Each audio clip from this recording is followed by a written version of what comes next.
ये 7 दिन हम सब लोगों ने बड़े बढ़िया तरीके से इन 7 दिनों को हमने निकाला।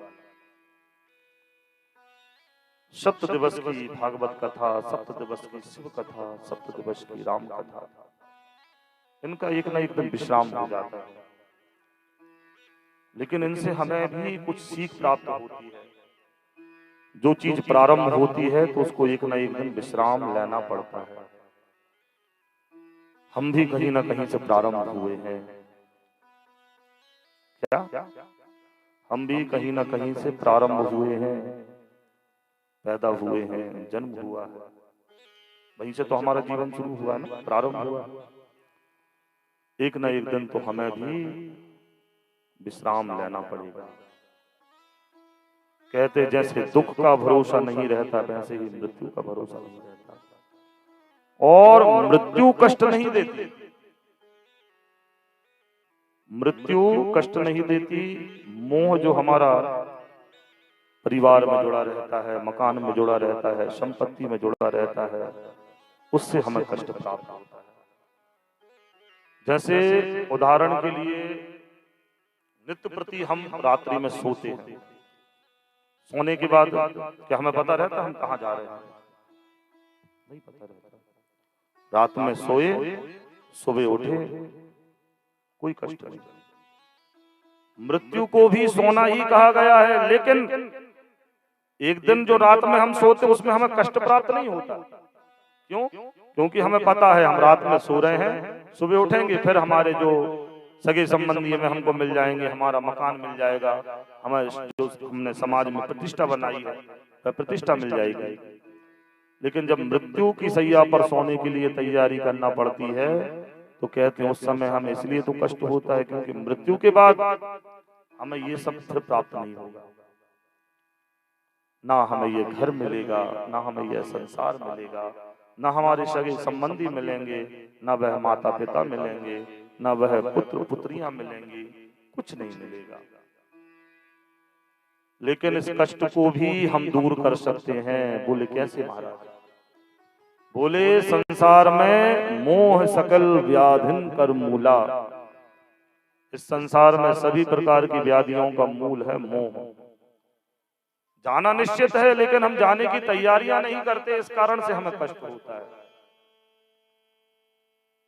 एक कहीं राज्य था, इसको अपन इस भाषा में ऐसे समझ में नहीं आएगा, आध्यात्मिक चर्चा है वेदांतों की, उसको बहुत सरल तरीके से समझो। एक राज्य था, उस राज्य का ऐसा नियम था कि वहां पर जो भी राजा बनाया जाएगा वह केवल 5 वर्षों के लिए बनाया जाएगा, और 5 वर्ष जैसे ही उसके समाप्त हो जाएंगे तो उस राजा को ले जाकर नदी के उस पार ले जाते और वहां पर उसको छोड़ देते थे। जो भी वहां पर जीव जंतु रहते वे राजा को पकड़ते, मारते और कर देते। और जैसे ही जो मंत्रीगण वहां से लौट कर आते और पहला कोई व्यक्ति उनको मिलता उसको वह राजा बना देते। ऐसा बहुत समय तक चलता रहा, 5 साल तो भैया सब लोग कोई राजा बनने के लिए तैयार ही ना हो, और बन भी जाए तो अपने फिर उसमें लगे, 5 साल बाद तो जाना ही है। तो कहते हैं आज एक राजा का जो राज्यकाल था वह 5 वर्ष का पूर्ण हुआ, और जैसे ही राजा का राज्यकाल 5 वर्ष का पूर्ण हुआ, कहते हैं सभी मंत्री उसको ले गए और नदी को उस तरफ जंगल में ले जाके छोड़ दिया। और जैसे ही लौट कर आए और पहले व्यक्ति में सब लोग छुप जाते थे कि हम मिल जाएंगे इनको तो अभी राजा बना देंगे, तो सब लोग अपने अपने घर में छुप जाते थे। तो वहां से जा रहे थे एक संत, उन मंत्रियों ने देखा और संत जी को पकड़ लिया। बोले भैया अब तो आपको राजा बनना पड़ेगा। अरे बोले हम क्या राजा बनेंगे, हमने तो पहले ही अपना सब कुछ छोड़ दिया है, घर गृहस्थी छोड़ दी है, कुटुंब कबीला छोड़ दिया है, घर परिवार छोड़ दिया है, हम क्यों फिर से मोह में पड़ेंगे। बोले महाराज ऐसा नहीं, इस राज्य का तो यही नियम है, पहले व्यक्ति हमको जो मिला हम उसको राजा बनाते हैं। बोले अब नियम है तो ठीक है बन जाएंगे राजा। बोले प्रभु लेकिन एक बात और। बोले क्या? बोले आपका जो राज्यकाल है केवल 5 वर्ष का रहेगा, 5 वर्ष तक आपका राज्यकाल पूर्ण हो जाएगा, उसके बाद ले जाकर आपको जंगल में छोड़ देंगे। कहने लगे ठीक है, अभी तो राजा है। बोले हाँ। गए उनको राजा बनाया, राजपद। बोले अब हम राजा बन गए। बोले हाँ। अब सब लोग हमारी बात मानेंगे? बोले हाँ मानेंगे। कहते हैं एक काम करो, सबसे पहले जो नदी के उस तरफ जंगल है ना, उस जंगल को पूरा खाली कराओ, जितने वहां पेड़ पौधे हैं उन सबको कटवाओ, वहां जितने जीव जंतु रहते उन सबको वहां से भगाओ। साल भर में पूरा जो जंगल था वहां से काट के उसको बिल्कुल साफ कर दिया। दूसरे वर्ष में कहा वहां अच्छे सुंदर सुंदर भवन बनाओ, अच्छी फैक्ट्रियां लगवाओ, वहां पर अच्छे, वहां पर लोग रहें, मजदूरी करें, उनको भी काम मिले वहां पर। 2 साल में ये करवा दिया। तीसरी साल अच्छी रोडें बनवाओ, चौथी साल और वहां अच्छा प्रगति करा दी। कहते हैं 5वीं साल आते आते संत के कहे अनुसार जहां संत को राजा बनाया गया था वो स्थान फीका लगने लगा और नदी के उस तरफ सुंदर शहर बन गया।